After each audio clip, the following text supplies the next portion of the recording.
Breast feeding এর সময় বাচ্চারা কামড় দেয়।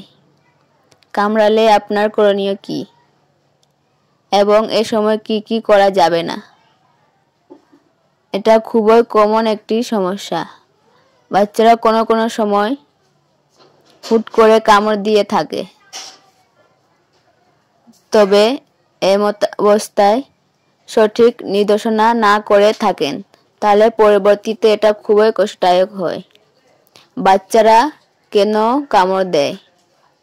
1. মায়ের অ্যাটেনশন পাওয়ার জন্য। বাচ্চারা চায় দুধ খাওয়ার সময় তার সাথে কথা ও গল্প বলতে বলে, কিন্তু যখন সেটা না পায় তখন রাগ করে কামড় দেয়। 2. বাচ্চার দাঁত ওঠার সময়।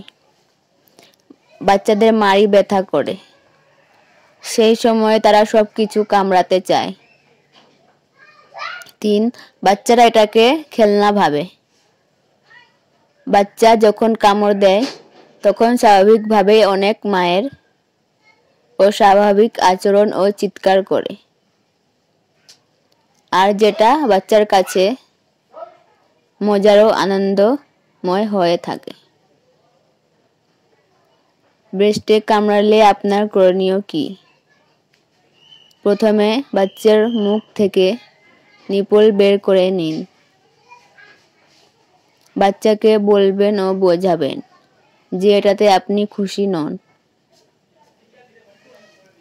এবং বাচ্চা যদি ক্রমশই এরকমের করে তাহলে আপনি আর তাকে খাওয়াবেন না।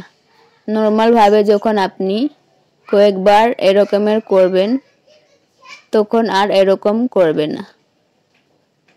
ওকে দুধ খাওয়ানোর সময় বাচ্চার সাথে কানেক্টেড থাকার চেষ্টা করুন, যেটা তাদের খুব পছন্দের।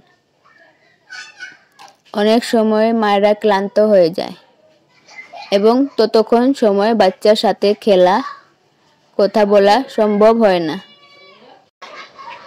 তাই কিছু সময় তার হাতে খেলনা বা তাকে প্রিয় গান শোনাতে পারেন, যেটা তাকে অন্যমনস্ক রাখতে সহায়তা করবে অনেকটা। কি করবেন না? এই ভুলগুলো কখনো করবেন না, না হলে এটা কখনো কমানো সম্ভব না। 1. বাচ্চাকে মারধর করবেন না। 2. আপনি চিৎকার করবেন না। 3. সায় দিবেন না। 4. অস্বাভাবিক প্রতিক্রিয়া করবেন না। 5. হাসি ঠাট্টা বিদ্রূপ করবেন না। আর যদি কখনো খুব বেশি জোরে কামড় দেয়, রক্ত বের হয় এবং ছিলে যায়, তবে ঘরোয়া চিকিৎসা হিসাবে এই দুটো জিনিস ব্যবহার করতে পারেন। 1. বরফ। 2. Nipple cream. তবে অনেক রক্তপাত হলে দ্রুত চিকিৎসক কেন্দ্রে নিয়ে যান, কারণ ব্রেস্টে ইনফেকশন হওয়ার চান্স থাকে। যে সমস্ত মায়েরা এমন সমস্যায় আছেন তারা অবশ্যই কোনো রকম সমস্যা বা প্রশ্ন থাকলে কমেন্ট করে জানান।